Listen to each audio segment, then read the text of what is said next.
শুনেছিলাম মানুষ নির্ভেজাল খাদ্য খায়। এখন দেখছি পদ্মার এই চরে প্রকৃতির থেকে তৈরি হওয়া এই খাদ্য খাচ্ছে চরের এই মহিষগুলো। খোলা থাকে এবং সুন্দরভাবে এরা এই চরেই বেড়ে উঠছে। এক ধরনের বিনা পুঁজির ব্যবসা সুন্দরভাবে চলছে, যাদের খাদ্যর টেনশন করতে হয় না।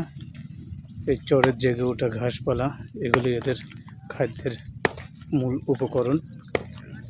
ছোট বাচ্চা থেকে শুরু করে বড় মাজরা সব রকম মহিষ কিন্তু এই চরে বেড়ে উঠছে এভাবেই দলবদ্ধভাবে।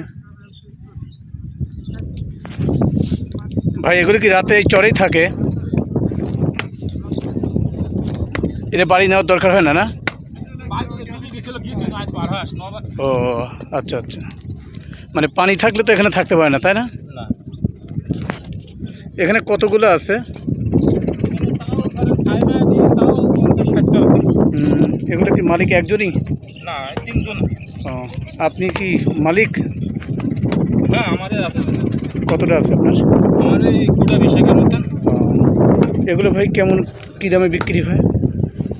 এই ধরেন এই যে যেগুলো বিয়ান এগুলো 2.5 লাখ 2 লাখ। আচ্ছা এই বাড়িগুলো দেখা যাচ্ছে 150 250। ধরেন এই আইরি বাচ্চা ধরেন 180 90। এগুলো কি করতেছেন আপনি এই খুঁটেগুলো? এই বান্ধার জন্য। এগুলো বেঁধে এদেরকে রাতে আটকায় রাখবেন না? আবার দিনের বেলা ছেড়ে দিতে হয়? এখান থেকে কি ব্যাপারী এসে নিয়ে যায় না আপনারা হাটে তোলেন এগুলো? ব্যাপারী আসে এখানে। ব্যাপারী এসে নিয়ে যায় না? আপনাদের মতন এরকম আরও কি পরিমাণ এই মহিষ আছে এই চরে? এই চরে মোটামুটি তাও ধরেন 800-900 বেশি মহিষ হবে। 800-900 মহিষ এই চরে? হ্যাঁ, বিশাল ব্যাপার। এদের কি খাবার এই মাঠের যে খাবার এই খাবারই না অন্য কোনো খাবার আছে? না, আপনার আছে যে কুশিল কিনে খাওয়াই। ও, ওই কুশিল কিনে খাওয়ান না?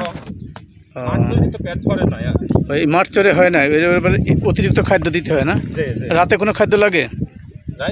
রাতে কি কোনো গুঁড়া পানি দিয়ে সিল্কি পানি খাওয়াবে এখন। আচ্ছা আচ্ছা আচ্ছা। পদ্মার কোল ঘেঁষেই এই চর। এই চরের নাম কি ভাই? লালপুরের চর। দিয়ার বাহাদুরপুর লালপুরের এই চরেই মূলত এই বাথান, মহিষের বাথান, এই মহিষের বাথানগুলোই এখানে লালন পালন এবং বেড়ে উঠছে। যদি কখনো এই চর পানিতে নিমজ্জিত হয় তখন এগুলোকে